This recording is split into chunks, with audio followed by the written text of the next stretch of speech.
Morning everyone. Today we're going to make a nice little breakfast dish with some tomatoes, red peppers, some eggs, a little bit of garlic, if you don't mind garlic in the morning, and a green chili.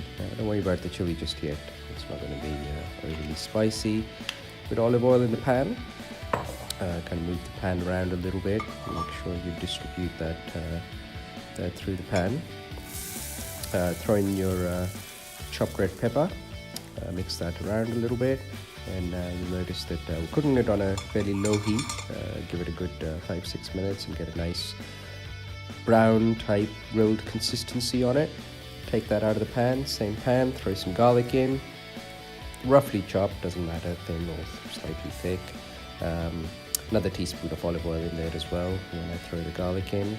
I'm not going to cook the garlic for long, just give it a quick little toss through the pan, and just let it gently cook before it starts to burn or even brown in any sort of major way. And what we're then going to do is get our green chili, which we've sliced along the middle, throw that in with the garlic, and pretty much straight after that throw in your chopped tomatoes. So I've got about 4 medium-sized Roma tomatoes that I've chopped through. So I've got them in there, and now just mixing that through and making sure that we got all the garlic and oil distributed through those tomatoes, and just give it a gentle toss and then let it cook through on a medium heat.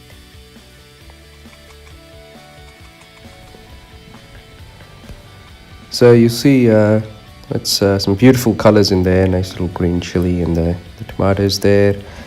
It's now been cooking for about 30-40 seconds, and you'll see the tomato juice is already starting to come out and providing a nice little bit of moisture in that pan. Continue stirring that through. You don't have to stir it a lot, but just every about half a minute or so, give it a bit of a stir.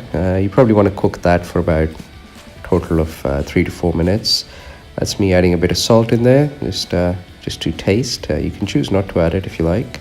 A little bit of pepper. I don't mind a bit of black pepper, so that goes in there again according to taste, and just letting that simmer away. You see the colors of the tomato changing, a bit more tomato juice coming out. So I'm giving that another half a minute gap, and you see that it's bubbling away nicely. Give it a bit of a shake. Make sure the tomato isn't sticking to the bottom of the pan a lot. I'm using a non-stick. I'm not using a non-stick pan. I'm using a cast iron one. If you're using a non-stick, that's not going to happen. So after a while, you'll notice some of that tomato juice has evaporated, the water in there, and that's when you give it a bit of a mix, and you'll see the tomatoes have kind of become a bit of a paste.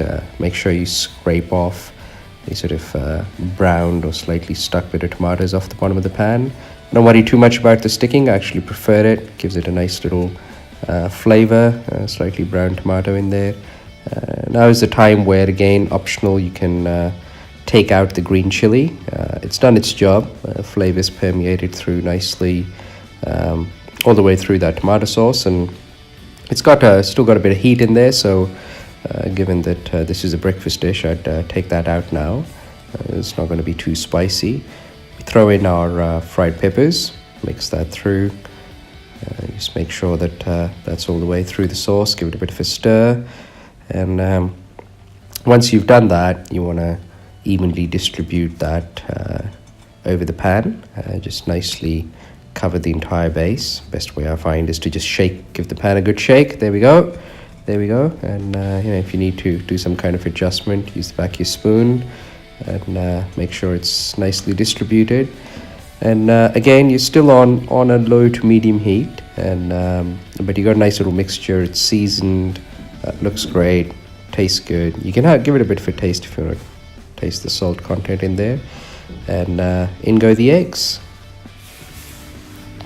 So you got the eggs in there now, and you're going to start poaching very quickly in that sort of tomato base that we've got in the pan. And There's very little or hardly any direct contact that the egg whites have with the hot pan surface. So it's a very sort of steam poachy type way of cooking. Get a glass lid on there fairly quickly. There's a slight delay there, about 30-40 seconds, but fairly quickly you'll see the whites starting to cook and steam collecting in the pan with the lid on, and top of the yolk starting to cook through as well. So depending on the consistency and how you like your eggs, you can leave it for a minute or two. About a minute and a half is a minute and a quarter is going to give you yolks that are cooked on the top but still quite runny, which is how I like it. So you'll see there I've just turned off the heat, and a little bit of residual heat in the pan, still cooking that through, but a bit of moisture is collected in the pan there, and the eggs are nicely cooked through. Yolks are still runny, so that's me showing you that the yolks are runny. Of course, you wouldn't do that before you serve. That's just for the purposes of showing on the camera here. And beautiful runny yolks, bit of fresh cracked pepper on top, and it's a lovely dish. You can serve it with a nice crusty bread, or just eat it with a spoon if you want to avoid the carbs. Happy eating, everyone. Enjoy.